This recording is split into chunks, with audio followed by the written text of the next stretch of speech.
이렇게 여기다 뭉쳐놨어, 이렇게.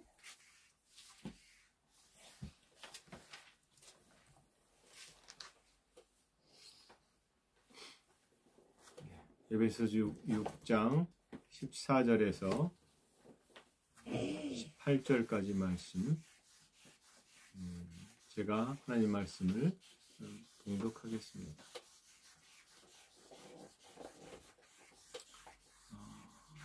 그런즉 서서 진리로 너희 허리띠를 띠고 의의 호심경을 붙이고 평안의 복음이 준비한 것으로 신을 신고 모든 것 위에 믿음의 방패를 가지고 이로써 능히 악한 자의 모든 불화살을 소멸하고 구원의 투구와 성령의 검 곧 하나님의 말씀을 가지라. 모든 기도와 간구를 하되 항상 성령 안에서 기도하고 이를 위하여 깨어 구하기를 항상 힘쓰며 여러 성도들을 위하여 구하라. 아멘.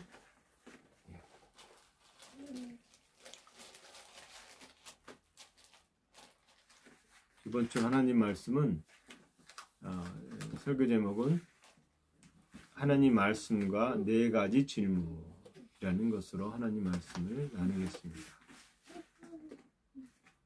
원래 제가 설교를 준비하면서 처음에 생각했던 것과 좀 전혀 다른 방향으로 가서 처음에 생각했던 건 다음 주에 나눠야겠다라는 생각을 했습니다. 그러나 아마 좀 비슷할 것 같아요. 여러분, 우리의 생각, 사고 혹은 정체성에 대한 틀은 하루아침에 만들어진 것은 아닙니다. 사무엘 조용히 해주세요. 무슨 말이냐면 이 사고를 형성하는 데 있어서는 많은 시간을 걸쳐서 일정한 사고의 패턴이 생긴다라는 겁니다. 그래서 일반적으로는 어린 시절부터 성격, 경험, 교육, 가정환경에 다양한 요소들이 결합해서 사고의 틀을 형성한다라고 봅니다. 그리고 그것이 자기 삶을 끌어가는 거죠. 우연찮게 제가 어느 부대에 사고 난 것에 대해서 아마 그 영화로도 좀 된 것 같은데, 한 병장이 부대원을 5명을 죽이고 7명을 다치게 하는 일이 있었어요. 이 사람은 병장인데 그런 일을 했잖아요. 왜 그랬을까라고 봤더니 어릴 때부터 집에서 사고를 하면서 말이 어눌하다 보니까 학교에서 왕따 당하고 여러 가지 별명을 얻게 되고, 그러면서 이제 중학교 때 사람을 죽이는 생각을 계속 하다가 실제로 실행에 옮기려다가 못 옮기고 말았어요. 근데 결국 군대 가서 자기를 괴롭히고 자기를 왕따시키고 자기에 대해서 이렇게 좋지 않은 말들을 하고 그런 게 분노를 해서 그렇게 일이 벌어져요. 근데 이 사건 과정을 쭉 보면 이 사람이 사고하는 사고방식에 형성되는 쭉 그 틀을 보거든요. 우리는 우리의 사고에 대한 형성된 과정에서 내가 왜 이런 행동을 하는지, 이런 말을 하는지에 대한 깊은 성찰을 하진 않습니다. 그리고 당연히 내가 말하는 것이 옳다라고 여기죠. 평범한 하루 일상을 보내는 건강한 어른들은 하루에 6,000번 이상의 생각을 한다라고 말합니다. 그리고 이 생각들은 주로 일상에서 부딪히는 외부 환경에 반응해서 익숙하고 반복되는 생활이 대부분이지만 때로는 새롭고 창의적인 생각도 떠오른다고 해요. 퀸스 대학교 심리학자들이 사람의 생각을 끝내고 다른 생각을 시작할 때 가려내는 새로운 방법을 개발하는 결과를 도출했는데 이것을 생각의 벌레라고 말합니다.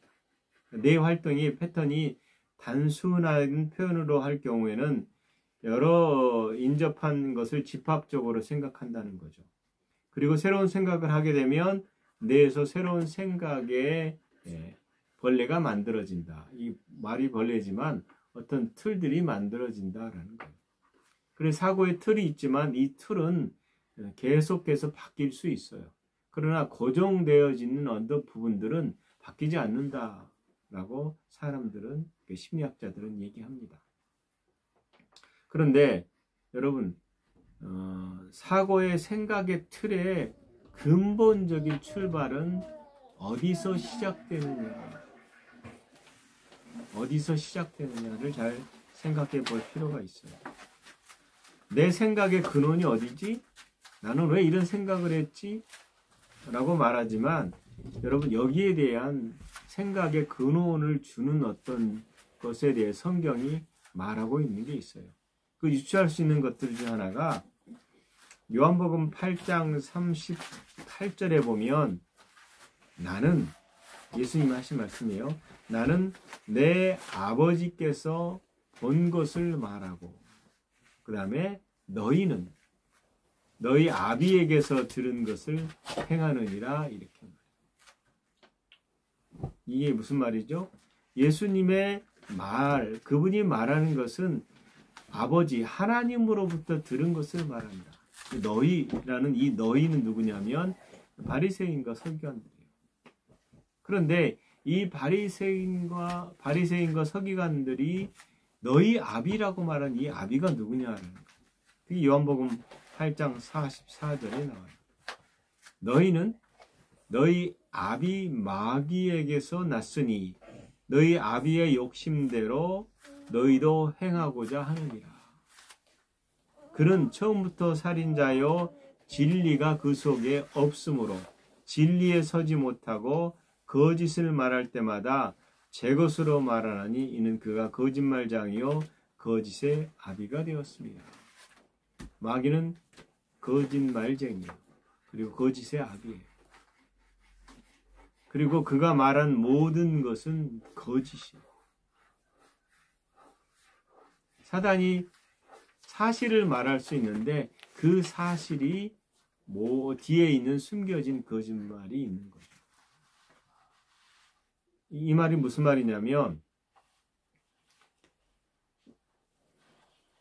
예수를 믿는 사람들의 사고의 출발을 어디서 해야 되느냐? 하나님으로부터 시작돼야 되고 이 믿지 않는 자들의 사고의 출발은 사단으로부터, 마귀로부터 출발하고 있다라는 거예요. 그래서 에베소서 2장 2절에 그때 너희는 그 가운데 행하여 이 세상 풍조를 따르고 공중의 권세 잡은 자를 따랐으니 곧 지금의 불순종의 아들들 가운데 역사하는 영이라 이렇게. 그래서 우리의 사고라는 게 나는 마귀의 영향을 받지 않는다라고 사람들은 생각하고 살지만 마귀의 영향을 받고 사는 거죠. 왜요? 그의 압이기 때문에. 그래서 우리가 전에도 얘기한 것처럼 우리의 사고의 방식은 이 세대를 본받아서 우리가 주목하는 것을 따라서 말하고 산다는 거예요. 그래서 모든 사람들은 어느 한쪽에 속해서 그것을 따라 말하는 존재다. 근데 대부분은 사단의 말을 하고 사는 겁니다. 그래서 예수님이 너희는 너희 아비가 행한 일들을 하는도다 라고 말하는 거예요. 너희 아비가 행하는 일. 부지불식간에 많은 사람들이 사단이 행하는 것을 따라서 말하고 산다는 겁니다. 심지어 그리스도인들조차도 하나님이 말씀하시는 하나님의 말을 하는 것이 아니라 누구의 말을 한다? 사단의 말을 부지불식간에 하고 있어요. 왜요? 마음이 변하지 않고 마음이 새롭게 되지 않습니다. 그래서 오늘 제가 하나님 말씀과 4가지 질문이라고 제목을 정했는데 우리가 우리 자신에게 해야 될 4가지 질문을 한번 하겠습니다. 첫 번째는 누가 우리 아버지 역할을 하고 있는가? 여러분의 아버지 역할을 하는 자가 누구입니까? 또 내가 누구의 말을 기울이고 있는가? 그 다음에 내가 누구의 소망을 따르고 있는가? 그 다음에 또 하나, 마지막 네 번째 질문은 하나님이 나를 누구라고 말하고 있는가? 혹은 예수님이 나를 누구라고 말하고 있는가? 첫 번째는 나의 아버지 역할을 하는 자는 누굽니까? 내가 누구의 말에 귀를 기울이고 사는가? 내가 누구의 소망을 따르는가? 하나님은 나를 누구라고, 뭐라고 말하는가? 여러분, 이스라엘 백성은 하나님이 택하신 백성이고 그 백성에게 하나님 말씀을 줬어요. 그리고 그들은 율법을 가지고 있었지만 그럼에도 불구하고 그들이 구원을 받지 못했다는 겁니다. 그들이 하나님 백성이라고 말하지만 실제로 하나님은 예수님을 보내셨을 때 예수님은 바리새인들을 향해서 이 마귀 새끼들아, 이 사단의 자식들아 얘기했거든요. 생각해 보세요. 그들은 말씀을 가지고 있고 말씀을 연구하는 자들인데 그들을 향해서 너희 아비는 마귀다라고 말한다는 게, 우리는 이스라엘의 하나님 백성이니까 하나님이 그들의 아버지지라고 말할 수 있는데 성경은 예수님은 그렇게 얘기하지 않거든요. 무슨 말이에요? 예수님이 오시기 전, 새로운 피조물이 되기 전, 예수님이 십자가에 구속하기 전까지 모든 사람은 악에 처해 있고 모든 사람의 아비는 마귀예요. 본성이 바뀌지 않았다는 거죠. 비록 이스라엘이 열심히 말씀을 묵상하고 그리고 가르쳤을지라도 그들의 아비는 마귀예요. 무슨 말이에요?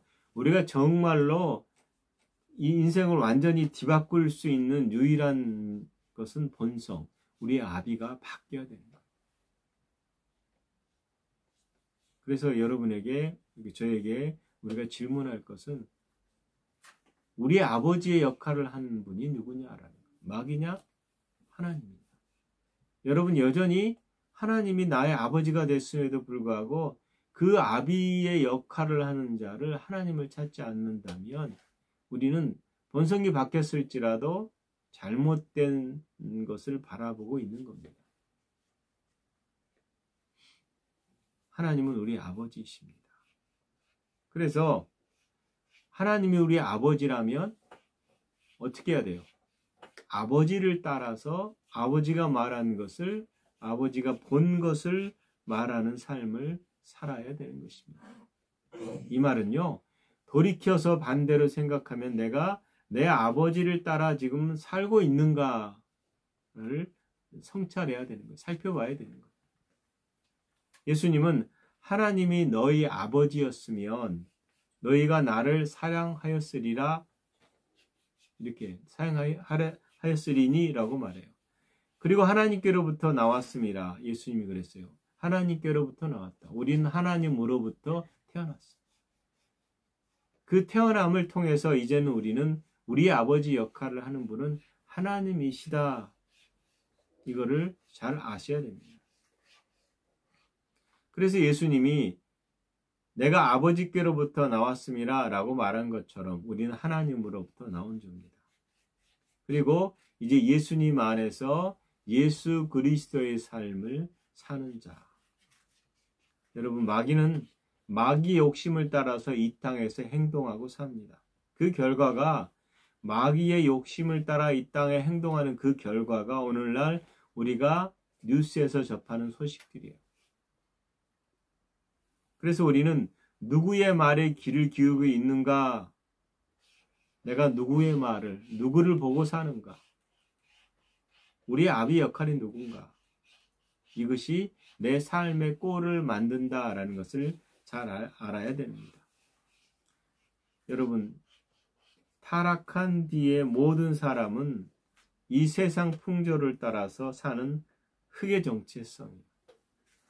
무엇을 먹을까? 무엇을 마실까? 무엇을 입을까? 염려하는 인생.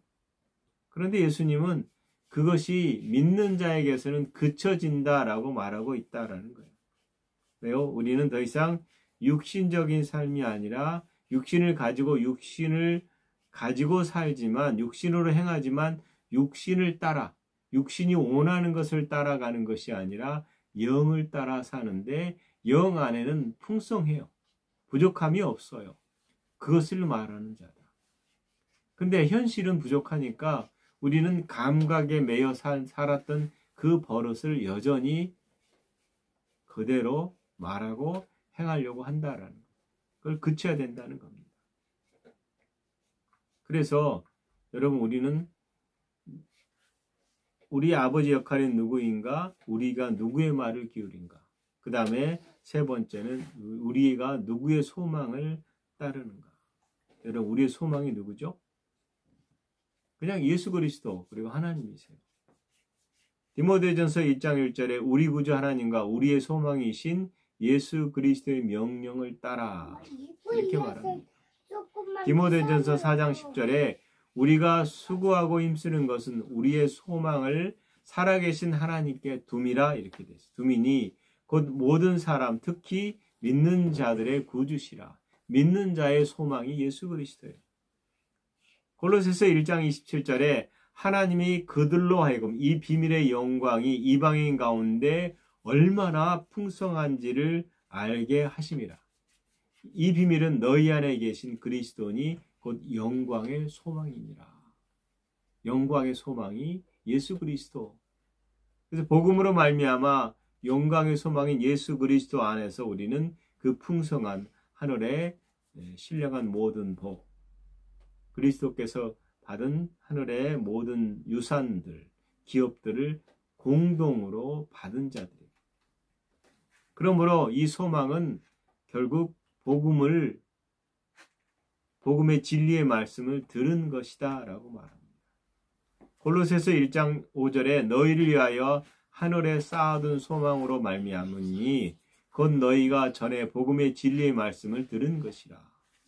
즉 우리는 진리의 말씀을 따라서 이 소망이 하늘에 있다라는 것이고, 이 진리의 말씀이 결국 우리 삶의 모든 것을 살아가는 원인과 원동력과 동기가 된다라는 겁니다.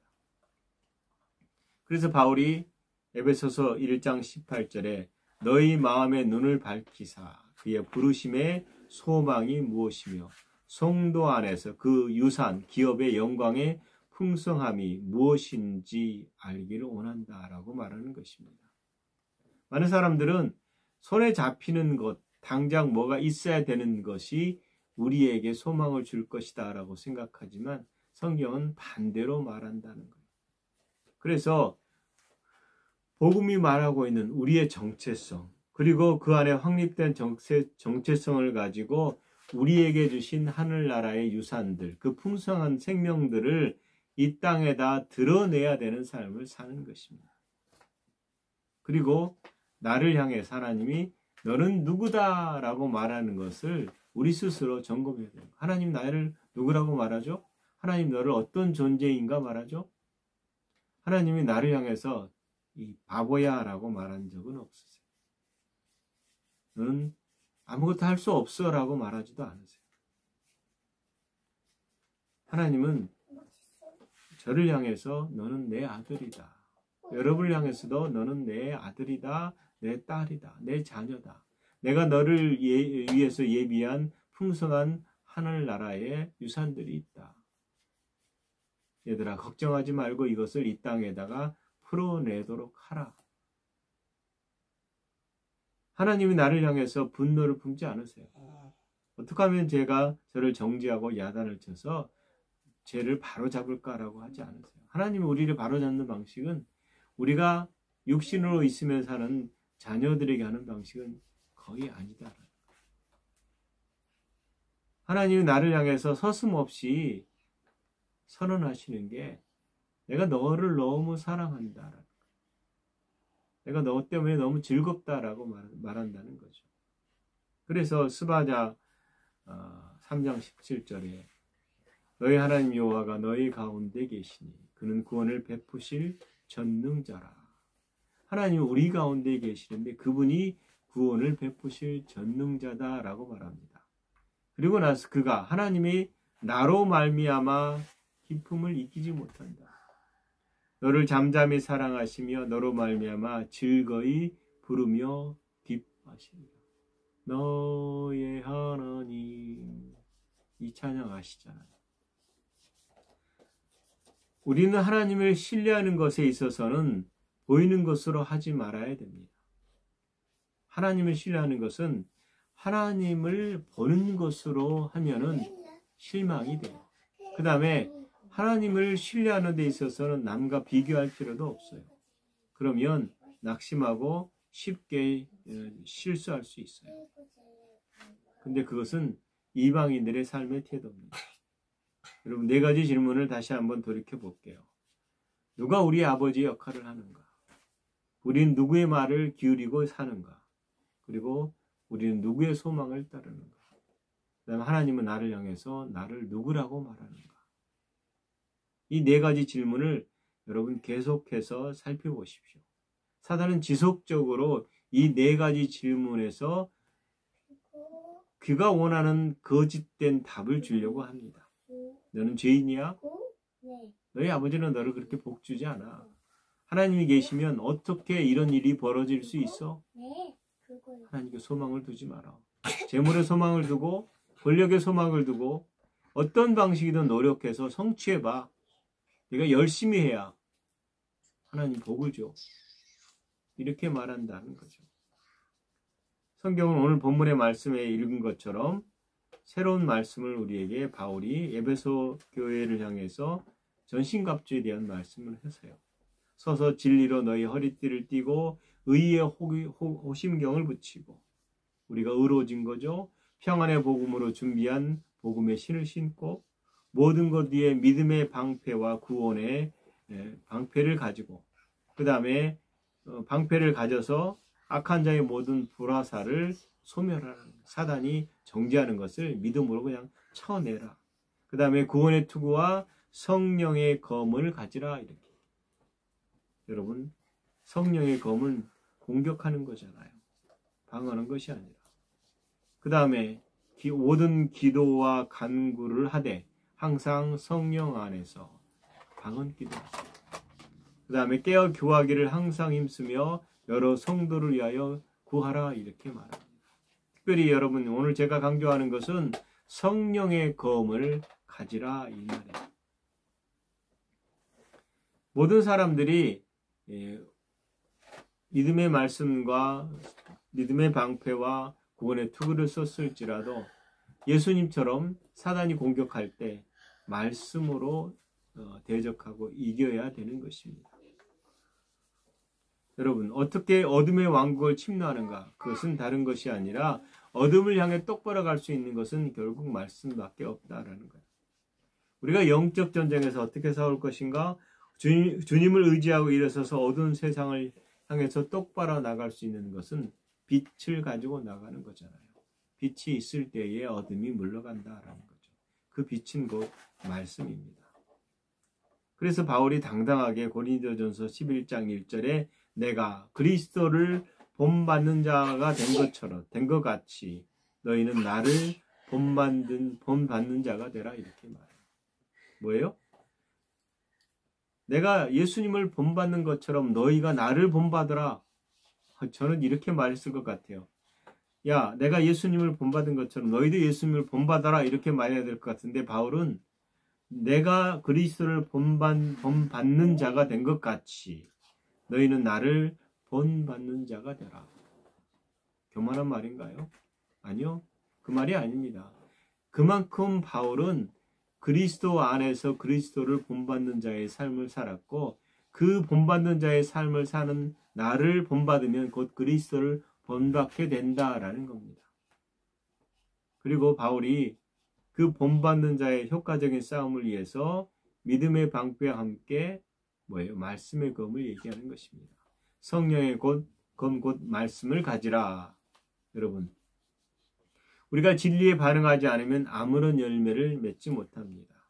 이 마지막 무기에 대해서는 이사야 49장 2절을 바울이 인용한 것입니다. 내 입을 날카로운 칼같이 만드시고 나를 그의 손 그늘에 숨기시며 나를 갈고 닦은 화살로 만드사 그의 화살통에 감추시고. 여러분, 사단을 이기는 것은 예수 그리스도 안에서 그분의 말씀입니다. 이 말씀의 중요성은 아무리 강조해도 정말 중요해요. 더함이 없어요. 제가 이 말씀에 대한 얘기를 좀 나누려다가 오늘은 안 나누지만 다음 주에 이것을 좀 한 번 더 나눌게요. 여러분, 우리가 말씀을 이 땅에다가 선포하지 않으면 소용이 없어요. 우리는 어떻게 말씀 속에 나타내신 예수 그리스도를 선포할 것인가? 이것은 결국 우리 입술이 훈련되어야 된다라는 거잖아요. 이 훈련되지 않으면 말이 나오지 않거든요. 에베소서 1장 13절에 그 안에서 너희도 진리의 말씀 곧 너희의 구원의 복음을 듣고 그 안에서 또한 믿어 약속의 성령으로 인치심을 받았으니 라고 말합니다. 그래서 복음은 들어야 돼요. 우선 들어야 돼요. 근데 이사야 59장 21절에 보면 내가 그들과 세운 나의 언약이 이러하니 곧 내 위에 있는 나의 영과 내 입에 둔 나의 말이 이제부터 영원토록 내 입에서와 내 후손의 입에서와 또 내 후손의 후손의 입에서 떠나지 아니하리라 이렇게 말합니다. 무슨 말이에요? 하나님 말씀이 입에서 떠나지 말라라는 거예요. 계속 말하라는 거죠. 언제 말해요? 아침에 일어나서 해질 때까지 그분의 말이 내 입에서 떠나지 않도록 해라. 제가 철학을 좋아할 때는요, 제 입에서 철학 얘기를 학교 가면 늘 했어요. 쓸데없는 말이지만. 나중에 보니까 정말 쓸데없더라고요. 내 입에서 나오는 말이 무슨 말을 더 많이 하는가를 여러분 한번 이렇게 생각해 보세요. 1시간을 얘기했던 10분을 얘기했던 내가 어떤 말을 많이 했는지, 그리고 그 말에 정말 쓸모없는 것들이 많아요. 하지만 하나님은 원하시는 것은 내 입에서 나오는 말, 이것이 말씀이다. 그리고 사라지지 않도록 해라. 그렇게 하기 위해서는 복음을 들어야 되고 들으면 들을수록 입에서 나오는 것은 그분의 말씀이다라는 거예요. 내가 내 입술로 말하고 내 입술로 고백함으로 내 귀가 듣고 그것이 내 마음으로 들어가. 이 선순환이죠. 내가 하나님 말씀을 묵상하고 선포하고 읊조리고. 그래서 제가 시편 119편에 있는 읊조리다라는 말을 좀 찾아봤더니 굉장히 많이 나와요. 시편 110편 30절에 내가 성실한 길을 택하고 주의 규례들을 내 앞에 두었나이다. 앞에 뒀으니까 뭐예요? 봐야 되겠죠. 43절에 진리의 말씀이 내 입에서 조금 더 떠나지 말게 하소서. 내가 주의 규례를 바랐음입니다. 소망하고 바라고 찾아야 그 말씀을 보고 말하게 돼 있다라는 거예요.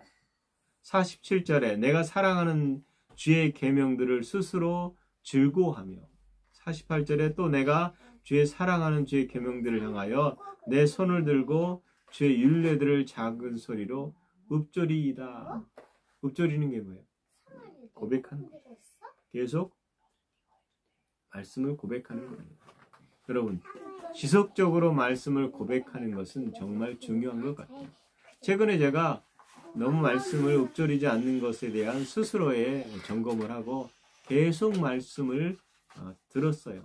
듣고 귀에다 잠잘 때도 끼워서 꼭 듣고 듣다 보니까 재밌는 현상이 일어났어요. 뭐냐면 시리즈로 지속적으로 하나님이 교회에 대해서, 한국 교회에 대해서 제게 다양한 방식으로 보여주는데 이미 제가 알고 있음에도 불구하고 이 잘못된 문제된 것들을 봄에도 불구하고 그것이 더 확 와닿더라고요. 왜 하나님 우리에게 제게 그런 교회의 아픈 모습들을 보여줄까요? 교회는 말씀이 없고 교회는 종교가 돼버린 이 현상을 보여주더라고요. 여러분, 내가 살 수 있는 유일한 길은 말씀입니다. 4가지 질문을 통해서 여러분 스스로를 다시금 점검합시다. 저도 이 4가지 질문을 통해서 나를 점검하겠습니다. 우리의 아버지 역할을 하는 분이 누구인가?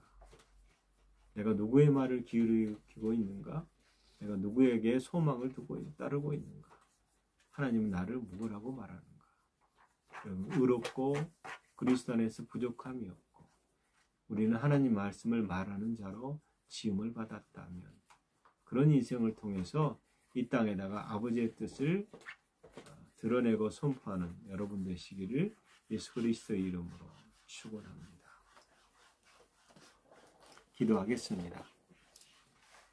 하나님, 너희는 너희 아비가 행한 일들을 하는도다 라고 말했습니다. 우리의 아비는, 우리 아버지는 하나님이십니다. 그러므로 우리는 아버지가 행하신 일들을 하는 자입니다. 예수님이 그렇게 사셨듯이 우리를 그리스도 안으로 부르셔서 예수님이 하셨던 그 삶을 살 수 있도록 길을 열어주셔서 감사합니다. 그러므로 서슴없이 우리가 아버지를 말하는 자로 서겠습니다. 이 일에 대해서 성령님 가르쳐 주시고 주의 말씀을 계시하시고 우리가 주의 말씀에 주의 법들을 우리 앞에 두므로 그것을 읊조리고 선포하여 우리 마음에 새기고 또 마음에 새겨서 우리 마음에 가득한 주의 말씀으로 살아가게 하시옵소서. 참으로 감사합니다. 예수님 이름으로 기도합니다. 아멘.